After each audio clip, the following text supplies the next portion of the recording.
আমরা স্বপ্ন দেখি যে বাংলাদেশ ইনশাল্লাহ জিতবো, ব্যাপক করে জিতবো, কিন্তু আছে আমরা বুঝে না বুঝি বেশিরভাগ লোকের কাজ করে কিছু করে না, তারপরে বক্তৃতা দেয় নাকি? হ্যাঁ আছে না? হ্যাঁ ঠিক আছে, লোকের দিবে এরা সব দুঃখ যুক্ত দেয়, এগুলো আর দরকার নেই, কাজের বক্তৃতা দেয়।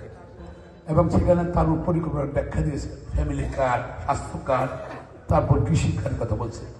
আমি তো জিনিস বলবো না, তারেক রহমান সাহেবের আই হ্যাভ এ প্ল্যান, তার এই প্ল্যানের ওই পরিকল্পনা আছে কি আছে?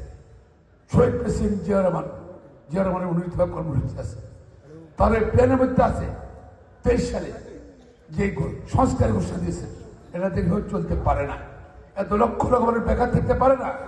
আমাদের শিক্ষা ব্যবস্থা উন্নত করতে হবে, শক্তিশালী করতে হবে, যেন সারা পৃথিবী যেন বাংলাদেশের শিক্ষা ব্যবস্থা পড়ালেখা করার পর যেন এটা কাজে লাগে।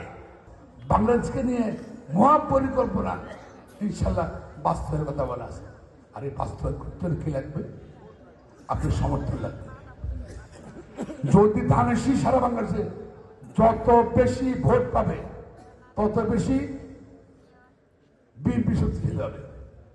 আর ইনশাল্লাহ 494 সহ সংখ্যাগরিষ্ঠ আসনে যদি বিএনপি পাই আমরা, ইনশাল্লাহ তারেক রহমান সাহেব বাংলাদেশের পরবর্তী প্রধানমন্ত্রী হবে ইনশাআল্লাহ।